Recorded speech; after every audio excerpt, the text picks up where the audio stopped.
Factor number 1 pengurusan aliran tunai 5 part 1. Kita berjumpa lagi ya. Jadi semalam saya ada kongsi ya 6 faktor utama ya, punca yang mana usahawan kita gagal dalam mengurus kewangan perniagaan mereka ya. Jadi di sini izinkan saya untuk mengulas semua faktor-faktor ini dalam pos-pos yang akan datang. Dan saya mulakan dengan faktor yang pertama ya, atau saya lebih gemar panggil the number one killer ya. Ini yang paling menyengat dah boleh katakan, iaitu lemah dalam mengurus aliran tunai perniagaan ya, cash flow. So saya yakin tuan-tuan dan puan-puan pernah dengar terma cash is king tunai itu raja.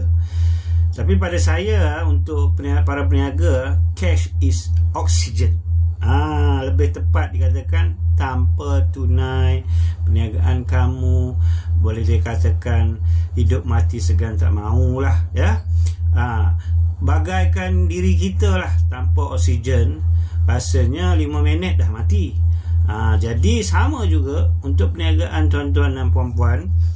Kalau sebulan tak ada tunai tak ada cukup cash, perniagaan tak boleh sustain, tak boleh survive ya. Pasal apa? Macam mana kita nak bayar gaji?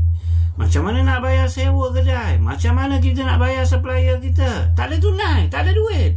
Takkan nak jual bayar pakai Elio saja. Jadi apakah penyebab utama pengurusan aliran tunai yang lemah? Apa dia pengurusan aliran tunai yang lemah ni? Dia ada 5 faktor utama. Jadi saya masa tak banyak, saya akan cuba huraikan faktor yang pertama dan kedua dulu untuk sesi hari ini. Dan insyaAllah posting akan datang saya akan huraikan faktor-faktor yang lain. Jadi faktor yang pertama, faktor pertama iaitu para peniaga, para usahawan gagal untuk melakukan ramalan aliran tunai. Jadi you don't focus, tak tahu apa akan berlaku bulan ni, bulan depan, bulan akan datang, tak buat. Macam mana kita nak buat? Kita kena ada satu table, satu kolom di mana ada bulan ni berapa duit masuk, bulan depan berapa duit masuk, bulan ni berapa duit keluar dan sebagainya. Ini satu ramalan.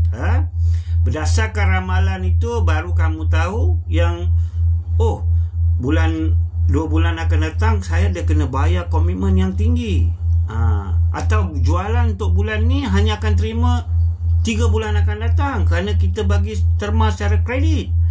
Saya bagi contoh katakanlah kamu buat jualan besar untuk bulan ni, tapi kamu tak perasan yang kamu bagi dia jualan secara kredit 60 hari. Jadi kalau bulan Januari kamu buat jualan, kamu hanya akan kutip balik mungkin bulan 3, bulan Mac.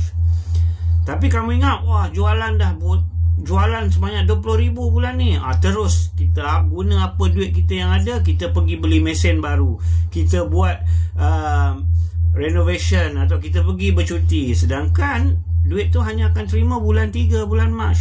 Jadi segala kos operasi kita bulan 2, bulan 1 mungkin akan sangkut kerana cash kita dah guna. Jadi sangat penting kena lakukan satu ramalan aliran tunai. InsyaAllah ada masa akan datang saya akan ajar macam mana nak buat ramalan aliran tunai. Jadi ini yang pertama. Jadi yang keduanya, faktor yang keduanya, sistem kutipan hutang yang sangat lemah. Jadi banyak peniaga-peniaga kita yang sudah makin membesar atau makin maju, dia ada di mana dia bukan hanya berniaga secara tunai, tapi dia juga berniaga memberi kredit, memberi hutang. Jadi bila kita bagi hutang, memang jualan kita akan meningkat, itu bagus. Tapi di mana sistem kutipan hutang kita kalau lemah, dan bila sampai masa pelanggan sepatutnya bayar, mereka tak bayar, dan kita gagal untuk follow up untuk kutip hutang kita, itu akan jadi satu masalah. Jadi macam mana kita nak buat? Kita kena ada satu sistem di mana cukup masa kita tahu satu aging report. Berapa yang orang tu kena bayar, berapa bila dia kena bayar, kita kena ada sistem di mana kalau dia dah lambat macam ni, kita kena call, hantar notis dan sebagainya. Kita kena selalu kejar payment.